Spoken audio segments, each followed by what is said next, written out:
चिपळूणमधील परशुराम घाटामधली भिंत ही कोसळलेली आहे। भिंत कोसळल्याने पेढे गावात माती वाहून आलेली आहे। पेढे गावातील नागरिकांकडून माती हटवण्याचा प्रयत्न सध्या केला जातोय।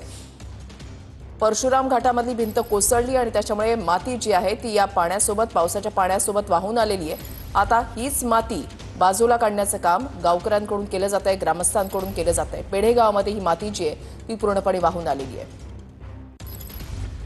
कृष्णकांत साळगावकर आमचे प्रतिनिधी आमच्या सोबत आहेत। अधिक माहिती त्यांच्याकडून जाणून घेणार आहोत। कृष्णकांत, सध्या काय स्थिती आहे? माती हटवण्याचं काम या ठिकाणी स्थानिक लोकांनी आपल्या घरापुरतं मर्यादित केलेलं आहे। मात्र परिसर एवढा मोठा आहे की संपूर्ण गाव जो आहे, पूर्ण जी वाडी आहे, या वाडीमध्ये अशा पद्धतीनं माती आहे। मी चालतोय, आपण पाहू शकता की अशा पद्धतीनं मोठं चिखलमय वातावरण पूर्ण झालेलं आहे।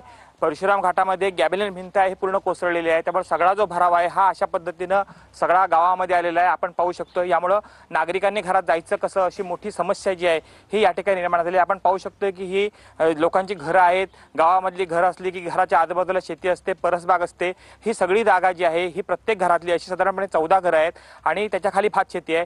ही सगळी परिसर जो आहे हा सगळा ह्या चिखलमय वातावरणामध्ये गेलेला आहे। फार मोठी समस्या इथं नागरिकांना निर्माण झालेली आहे आणि हा जो मलबा आहे हा परशुराम घाटापासून खालच्या भागामध्ये आलेला आहे। 200 मीटर परिसरामध्ये परशुराम घाटाला हे धामणदेवी मधलं पेढे गाव आहे आणि या गावामध्ये मोठं संकट निर्माण झालेलं आहे। घाटाच्या संरक्षणाची मात्रा ज्या भिंतीवरती होती ही कोसळल्यामुळे पाण्याबरोबर हा सगळा मलबा खाली येतो।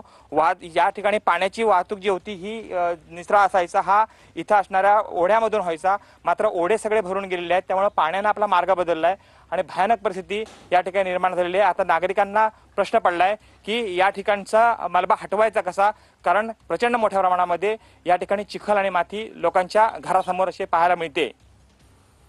नक्कीच धन्यवाद कृष्णकांत, दिलेल्या सविस्तर माहितीसाठी। अपडेट सातत्याने तुमच्याकडून जाणून घेणार आहोत।